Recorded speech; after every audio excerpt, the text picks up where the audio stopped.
Committee के उपाध्यक्ष और वरिष्ठ कांग्रेसी नेता श्री ब्रजेश चौहान, साथ बैठे हिमाचल प्रदेश कांग्रेस कमेटी के मीडिया पैनलिस्ट और मीडिया कोऑर्डिनेटर धर्मशाला से श्री संजीव गांधी जी, श्री सन्नी वाडिया जी युवा कांग्रेस के जिलाध्यक्ष, श्री करण पठानिया जी, कुलवंत ठाकुर जी, रेणु साही जी और मीना जी, आज की इस प्रेस वार्ता में आपका हार्दिक स्वागत करते हैं। जिस प्रकार आपका सहयोग पहले भी हमें मिलता रहा, आशा करते हैं कि प्रेस पर आगे भी जारी रहेगा। मैं श्री ब्रजेश चौहान जी से आग्रह करूँगा कि आज की प्रेस वार्ता को संबोधित। मेरा आप सभी को नमस्कार करता हूँ। अपने सभी मित्रों के साथ गांधी जी हैं, पंडित जी हैं, करण पठानिया जी हैं, यूथ कांग्रेस के प्रेसिडेंट हैं, उनसे हमारे महिला साथी बैठे हैं। आज आपसे देहरा के अंदर मिलने का, आपसे रूबरू होने का मौका मिला। चुनाव का सिलसिला है, लगातार हिमाचल प्रदेश पिछले 15 महीनों से चुनाव में जाना पड़ रहा है। ये परिस्थितियां क्यों बनी कि बार बार जो प्रदेश के लोगों ने जो सरकार बनाई थी 15 महीने पहले, उस सरकार को लगातार चुनाव से गुजरना पड़ रहा है। पहले लोकसभा के दौरान 6 बाई इलेक्शंस हुए, उसके परिणाम आपके सामने हैं कि वहाँ के लोगों का क्या फैसला आया। उन 6 में से 4 लोग द्वारा विधानसभा नहीं पहुँच पाए। और वो 6 लोग कौन से थे? तो वो 6 लोग थे जिन्होंने अपनी पार्टी के साथ दगा किया, धोखा किया और उस साजिश में शामिल हुए जो भाजपा के लोगों द्वारा चुनी गई सरकार को गिराने के लिए। खैर, उनका 4 लोगों का क्या हुआ, उनका भविष्य आगे जनता ने तय कर दिया कि विधानसभा में नहीं पहुंच पाए। उसी कड़ी में 3 लोग जो जनता ने आज़ाद उम्मीदवार के तौर पे भेजे थे, अब उनकी परीक्षा वो आज जनता की अदालत में है। यहाँ परिस्थितियाँ काफ़ी अलग हैं। चुनाव होते हैं देश के अंदर, कई बाई इलेक्शंस भी होते हैं, उसके बहुत सारे कारण होते हैं। कभी ऐसी घटना हो जाती है कि बाई इलेक्शंस आ जाते हैं किसी भी राज्य में। ये एक अलग मामला है हिमाचल प्रदेश में कि जो जनता ने चुन के भेजे, वो चुनाव में 15 महीने बाद फिर से जनता के बीच जा रहे हैं कि हमें आप दोबारा चुनाव करके जो है हमारे को आप विधायक बनाएंगे। ये अलग परिस्थिति है। और पिछले 4-5 दिनों से मुझे भी, अगर मैं देहरा की बात करूँ तो लोगों के बीच जाने का मौका मिला, गाँव में, पंचायतों में, हर जगह। वहाँ एक बात लोगों के दिमाग में बड़ी स्ट्रांगली, ये बात एक बहुत ज़बरदस्त फीलिंग है। पहला प्रश्न कि ऐसा क्यों? जब हमने चुन के भेजा 5 साल के लिए, होशियार सिंह जी को क्या ज़रूरत पड़ी कि वो 15 महीने बाद दोबारा उसी चीज़ को लोगों के बीच आ गए कि मुझे दोबारा से विधायक बनाए?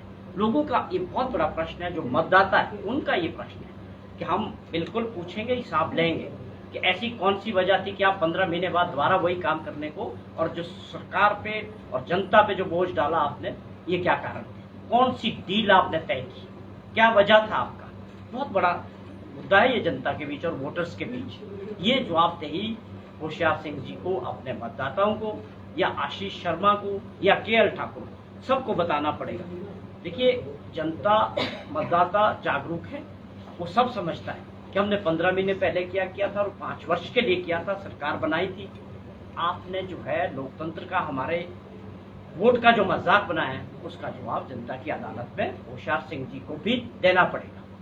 और मैंने लोगों में बड़ी फीलिंग देखी, इससे फीडबैक जो मैं आपसे शेयर करूँ। ये पहला प्रश्न है जनता के कि भी ऐसा क्यों? कौन सी डील आपकी हुई? धनबल चला, सरकार गिराने के लिए चलता है। आप जानते हैं पूरे देश के अंदर पिछले 5 वर्षों में जितनी सरकारों को कमजोर किया गया, गिराने का प्रयास किया गया, मॉडल 2 ही थे। पहला मॉडल है धनबल। धनबल का मतलब है पैसे के दम पे सरकारों को गिराना और डिफेक्ट करवाना। अगर उधर एमएलए हैं, उनको पैसा देके इतना धनबल दे दो कि वो अपनी सीट छोड़ने के लिए तैयार। ऐसा मॉडल पहले नहीं था। डिफेक्शन होती थी, 2/3 से लोग डिफेक्ट करते थे, उसका भी कानून था। लेकिन ये मॉडल जो है पहली बार देश में आया कि आपको हम इतना पैसा देंगे कि आप अपनी पार्टी को छोड़ के हमारी पार्टी में आना, उस पैसे के दम पे दोबारा चुनाव लड़ाएं। ये नया मॉडल था। इस मॉडल की ताकत थी धनबल, दूसरी ताकत थी ईडी, सीबीआई और इनकम टैक्स। ये मॉडल था। वही चीज हम होशियार सिंह जी से लोग जानना चाहते हैं कि आपने क्या डील की। आपकी इन दो में से कौन सी चीज की डील हुई? डील तो हुई, आपके काम तो मुख्यमंत्री कर रहे थे। ये देहरा उनमें से एक क्षेत्र था जहां मुख्यमंत्री आके ये कहते हैं कि देहरा मेरा है। उनकी एक फीलिंग थी कि देहरा विकास की दृष्टि से पिछड़ा है, इसमें कोई शक नहीं है। यहाँ 20-25 साल से कोई ऐसा प्रतिनिधि नहीं मिला जो देहरा के बारे में चिंता करे, देहरा को आगे ले जाए विकास की दृष्टि से। वो फीलिंग मुख्यमंत्री जी में भी थी और किसी ने नहीं सोचा था, ना उन्होंने, ना हमने, ना आपने, कि ऐसी परिस्थिति बनेगी कि होशियार सिंह जी गोल्ड मेडल लेके आ जाएंगे और रिजाइन करके दोबारा से चुनाव में आ जाएंगे। मुख्यमंत्री जी ने कहा था, जब बड़ा प्रोजेक्ट बना 680 करोड़ रुपए का, उसमें भी उनकी मंशा साफ थी कि मुझे तो काम करना है देहरा के। और भी उनके दिमाग में योजनाएं थी। होशियार सिंह जी यहाँ से आपके नुमाइंदे, पर मैं काम करूंगा। होशियार सिंह जी आते रहे, मुख्यमंत्री जी से काम कराते रहे, लेकिन अपनी पर्सनल रीजन से जो भी डील हुई होगी उन्होंने यहाँ के जनता को धोखा दिया, ये एक मुद्दा है। लेकिन लोगों में बहुत सारी और चीजें मिली जानने को, जो यहाँ पर आके हमको भी मिली कि होशियार सिंह जी कोई रिजॉर्ट बना रहे हैं जंगल के बीच। वो एक बड़ा मुद्दा है जनता के बीच। ये एक रिजॉर्ट भी इसका एक कारण हो सकता है, ये भी एक बड़ा मुद्दा है जनता कि वो प्रतिनिधि जिनको बीजेपी और कांग्रेस को वोट ना देके लोगों ने इंडिपेंडेंट पे विश्वास किया, तो विश्वास तोड़ा है। ये रिजॉर्ट की क्या मिस्ट्री है, इसके पीछे क्या कारण है, ये इसमें कैसे सड़कें बन रही है, या इसमें कोई बहुत सारे मुद्दे हैं इससे जुड़े हुए हैं। ये देहरा के मतदाता के मन में, मैं नहीं जानता था इस रिजॉर्ट के बारे में, या किसका है, बन रहा है, मुझे कोई पता नहीं। ये पिछले 4-5 दिनों से जब जनता के बीच गए, जनता पूछ रही उल्टा, हमें तो पता ही नहीं भी कहाँ उसका रिजॉर्ट बन रहा है और उस रिजॉर्ट की क्या मिस्ट्री है। उसको कई तरह से लोग जोड़ रहे हैं। दूसरी बात अहम था, अहम तोड़ता लोकतंत्र में जनता और वोटर ही तोड़ता है। भाजपा के बहुत सारे लोगों से जो मतदाता रहे या भाजपा के सपोर्टर रहे, बहुत टूटे हुए हैं। देहरा के अंदर बहुत फ्रस्ट्रेशन है भाजपा के लोग, भाजपा का कैडर बुरी तरह से बिखर चुका है देहरा के अंदर। ये मैं फीडबैक दे रहा हूँ जिसका 100% मेरा अपना अनुभव है। सैकड़ों लोगों से मैं मिला हूँ जो पिछले दिनों, आज से पहले भाजपा के समर्थक रहे होंगे, वर्कर रहे होंगे, वो पूरी तरह से बिखरा हुआ है।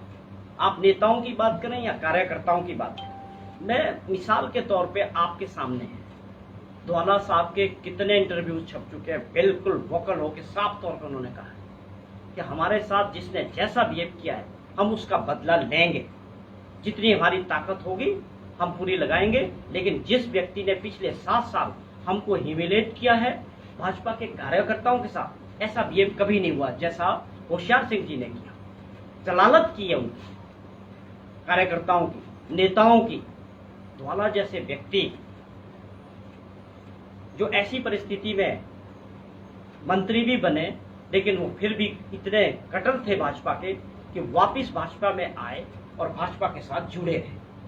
लेकिन पिछले 5-7 वर्षों में उनका क्या हर्ष भाजपा लीडरशिप ने किया और होशियार सिंह जी ने किया। वो देहरा की जनता में एक गुस्सा वो भी दिख रहा है। एक सेक्शन ऐसा भी है जो उसका बदला लेना चाहता है। उसके अलावा भी जो सीनियर लीडर्स हैं, अब जैसे यहाँ करोड़ों रुपए का इतना बड़ा ऑफिस बनाया, करोड़ों रुपए की जमीनें खरीद के भाजपा ने, अगर उसमें एक सीनियर लीडर को ना घुसने दिया जाए, उनके कार्यकर्ताओं को ना घुसने दिया जाए, ये बहुत बड़े कारण हैं जो मुझे दिखता है कि भाजपा के अंदर देहरा में इस वक्त बहुत बड़ी बगावत है। होशियार सिंह के प्रति बहुत बड़ा गुस्सा है और आम जनता भी विकास के साथ जुड़ना चाह रही है, इसमें कोई शक नहीं है। ये हमारा अपना अनुभव है। 7-8 दिन जो हमने काम किया 2 चरण में, लोग समझदार है। देहरा जो पिछड़ा है विकास की दृष्टि से, उसको वो विकास के इंजन के साथ, मुख्यमंत्री के इंजन के साथ, विकास के मॉडल के साथ जोड़ना चाहते हैं। ये बड़ी अच्छी बात है। अगर देहरा पिछड़ा है तो देहरा बहुत आगे, तेजी से आगे बढ़ेगा विकास की दृष्टि से। जो मॉडल मुख्यमंत्री जी के दिमाग में है, आप 680 करोड़ अगर जू बनाने की बात हो रही है तो ये अपने आप में हिमाचल प्रदेश का सबसे बड़ा इन्वेस्टमेंट होने वाला है और उसका इम्पैक्ट आने वाला कई वर्षों तक टूरिज्म की दृष्टि से और रोजगार की दृष्टि से बहुत बड़ा इम्पैक्ट होने वाला है। इस पे मैं आप लोगों से भी आग्रह करूंगा कि इसको अच्छे से समझें और इसको लोगों तक जरूर पहुंचाएं कि कुछ ऐसी योजनाएं होती है जो उस क्षेत्र को हमेशा के लिए अलग कर देती है। ये इतनी बड़ी योजना है, हजारों बच्चों को रोजगार मिलेगा और जो यहाँ पर पर्यटन आएगा वो निश्चित तौर पे इसकी तस्वीर बदल देगा। या पोंग डैम के साथ जो टूरिज्म दृष्टि से हम विकसित करने की योजना है, ये बड़े प्रोजेक्टों की मैं बात कर रहा हूँ। या सेंट्रल यूनिवर्सिटी के बाद मुझे समझ नहीं आता कि देहरा कैसे पिछड़े। मुख्यमंत्री की प्राथमिकता है कि हमने देहरा के लिए काम करना है और करेंगे, और ये देहरा की जनता का मूड है। मुझे लगता है कि ये जीत एक बहुत बड़ी जीत होने वाली है, बहुत बड़ी जीत होने वाली है। मैं इस आधार पे कह रहा हूँ कि जो जनता का, वोटर्स का मूड है वो बता रहा हूँ, और ये हमारा क्लेम नहीं है, ये असेसमेंट है कि जनता का जो माहौल है वो एक बहुत बड़ी जीत की तरफ जा रहा है। उसका सबसे बड़ा कारण है कि यहाँ के लोग विकास की दृष्टि से अपने आप को मजबूत करना चाहते हैं। दूसरा पॉइंट, आप 7 साल तक तकरीबन विधायक रहे। जब आप आए तो आपका मॉडल था कि आप महिला मंडलों को 5-7 चेयर दे के, टेबल दे के उनको प्रोत्साहित करते रहे, उसकी पब्लिसिटी ज़्यादा की। होशियार सिंह जी, होशियार का मतलब होता है इंटेलिजेंट, होशियार तो है ही, नो डाउट। जो आदमी यहाँ से जाके बॉम्बे में सेट हुआ, फिर वहाँ से आपके देहरा वालों को होशियारी दिखाई, छोटी छोटी 2-4 सड़कें बनाई हैं, ज़रूर बनी है, उसको 50 मीटर 20 मीटर, लेकिन उसकी पब्लिसिटी ऐसे की कि जैसे कि ये तो बस मसीहा है। लेकिन वास्तविकता कुछ और है। देहरा में विकास होने की बहुत ज़रूरत है। पानी की बहुत समस्याएं हैं लोगों को। कोई ऐसा गांव नहीं है जहां पर पानी की समस्या नहीं है, और जहां पर पाइपों में जंग ना लगा हो, 35-40 साल से वो पाइपें ना बदली गई हो, छोटी छोटी स्कीमें, छोटे छोटे काम नहीं हुए लोगों, छोटी छोटी सड़कें और रास्ते जोड़ने को है, और सड़कें जो है काली करने को है, टायरिंग मेटलिंग करने को है। ये बहुत सारे, तकरीबन हर जगह, हर गांव में ये समस्या है। तो हमारा सवाल है कि आप 7 साल तक करते क्या रहे, क्या किया आपने? बड़ा छोटा सा क्षेत्र है, चारों तरफ से कॉन्स्टिट्यूंसी से घिरा हुआ क्षेत्र है, 1 घंटे में पूरा कवर हो जाता है। और इतनी छोटी छोटी चीजें, बेसिक सड़क, रास्ता या पानी की, तो आप अपना जवाब कब दोगे कि आपने 7 साल में क्या मॉडल था आपका देहरा के विकास का? आप बताएं, कौन से बड़े काम किए आपने देहरा के?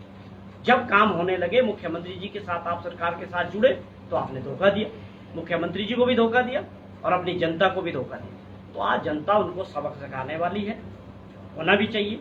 लोकतंत्र की मजबूती के लिए बहुत जरूरी है। जब हमें अहम आ जाता है कि वोट तो हमारी जेब में है, ये भी बात है। कुछ लोग विधानसभा में ऐसे पहुंच रहे हैं जिनके पास धन बल की ताकत है। मोस्टली क्या होता है, राजनीति में पार्टी से लोग काम करके आगे बढ़ते हैं, या सोशल क्षेत्र से, सामाजिक क्षेत्र से लोग आते हैं, लोग उनको मौका देते हैं। लेकिन एक नया रिवाज, नई प्रथा शुरू हो, और हिमाचल तक की आई है ये प्रथा कि कुछ लोग पैसे के दम पे, उनके माइनिंग माफिया हो सकते हैं, माइनिंग के बड़े काम हो सकते हैं, क्रशर के बड़े काम हो सकते हैं, बड़े बड़े ठेकेदार हो सकते हैं, जिनके पास धन बल है, ऐसे लोग विधानसभा में पहुंच रहे हैं। और वहां पहुंच के उनकी प्राथमिकता लोगों की सेवा, जनता की सेवा नहीं है। अब ये वक्त है हिमाचल प्रदेश के लोगों के पास, जैसे अभी पिछले चुनाव में जनता ने एक मैसेज दिया पूरे देश को कि ऐसे लोगों को जो धोखा देते हैं, जो लोकतंत्र का मजाक उड़ाते हैं, उनको दोबारा विधानसभा में नहीं भेजना है। मुझे लगता है कि इन तीनों दोस्तों का भी वही हर्ष होने वाला है, और ये लोकतंत्र को मजबूती के लिए बहुत बढ़िया मैसेज पूरे देश में जाएगा। बड़ी हैरानी की बात है, जनता आपको 5 साल के लिए चुन के भेजती है, आप 5 साल बैठे रहते वहां। आपके पास 3 ऑप्शन थे। आप चाहते 27 में भाजपा में चले जाते, आप चाहते 27 में इंडिपेंडेंट लड़ लेते, आप चाहते 27 में कांग्रेस के साथ जुड़ जाते। आप देहरा की जनता को ये बताएं, आपने 3 ऑप्शन को छोड़ा, आप भाजपा के साथ चले गए 1.5 वर्ष में, 3.5 साल तक और आप विधानसभा में रहते, और ये चुनाव नहीं आता, और आप काम लेते सरकार से। कौन सी वजह? ये बहुत बड़ा प्रश्न है। ये डील कितनी बड़ी थी, इस डील के पीछे क्या सोच थी, ये सवाल है। बाकी विकास का मॉडल है। अगर ये भाजपा के नेता जो बार बार सरकार गिराने की बात करते थे, आज भी शायद अब उनकी भाषा थोड़ी बदली है। अब वो समझने लगे हैं कि भाई 27 और 41 में फर्क बहुत है। वो कहाँ से जोड़ रहे थे, कहाँ से उसका गिनती कर रहे थे। लेकिन मुझे ये लगता है कि पिछले 3-4 दिनों से कोई ऐसा बयान भाजपा के बड़े नेता का नहीं आया कि हम जो है सरकार गिराएंगे। भाई क्यों गिराओगे सरकार? सरकार तो जनता की है, जब चाहेगी जनता गिराएगी, जब चाहेगी जनता बनाएगी। आप कैसे गिरा देंगे?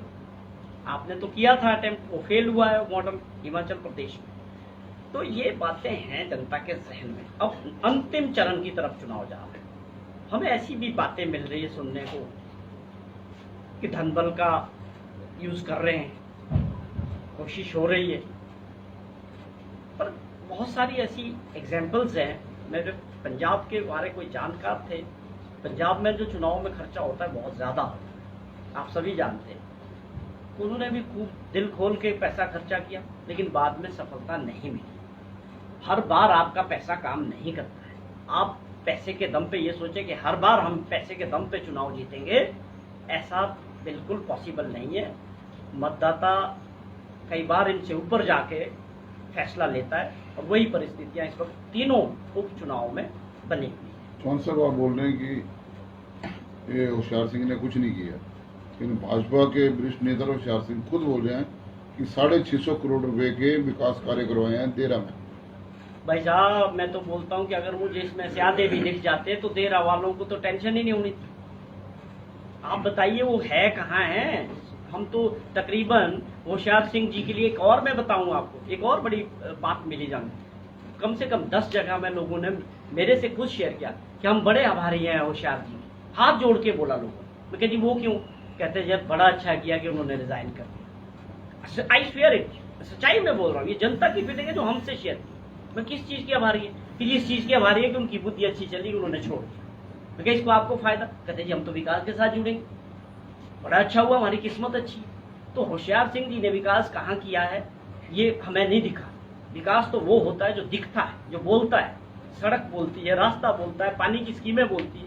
भाई कहाँ हुआ वो विकास? तो हमें भी नहीं दिख रहा, जनता को भी नहीं दिख रहा। सर, आपने माइनिंग का जिक्र किया, जो हमीरपुर से प्रत्याशी हैं आशीष जी, उन्होंने कहा है कि सबसे बड़े माफिया सीएम सुखविंदर सिंह सुक्खू के भाई हैं। देखिए, बोलने से आरोप नहीं होते, उसके फैक्ट्स होने चाहिए।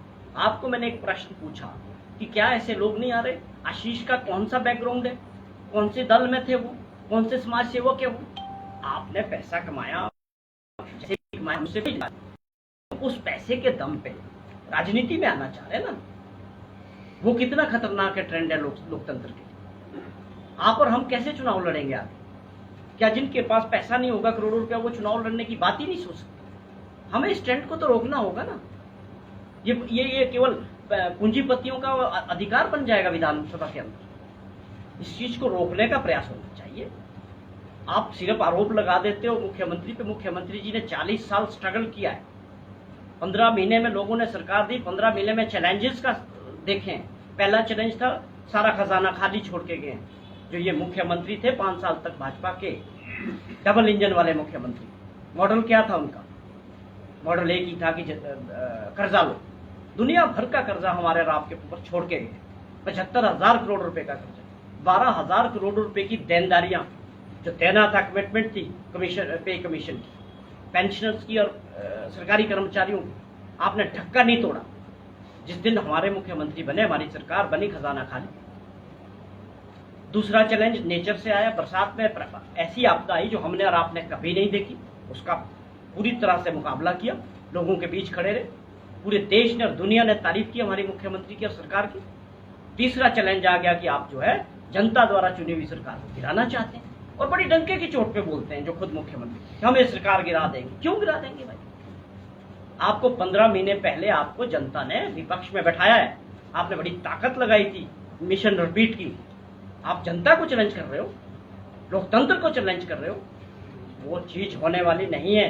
हिमाचल प्रदेश का मतदाता केरला के बाद दूसरी ऐसी स्टेट है, सबसे पढ़े लिखे लोग हैं, सब समझते हैं कि हमारी दृष्टि से, हमारे क्षेत्र की दृष्टि से कौन सी सरकार हमारे इलाके के विकास के लिए और हमारे लिए ठीक होगी। हमें जनता से हमें पूरा विश्वास है। चौहान साहब, ये विपिन परमार जी विधायक बोल रहे हैं कि कांग्रेस चीफ मिनिस्टर सरकार जो चीफ मिनिस्टर ऑफिस से आशा वर्कर के ऊपर दबाव डाल रही है कि वो कांग्रेस प्रत्याशी कमलेश ठाकुर के पक्ष में काम करें। देखिए, ये सारे आरोप होते हैं। आप आरोप कब लगा? जब आप कमजोर होते हैं, आपको हार दिख रही होती, तो आप ये चीजें ढूंढते हैं।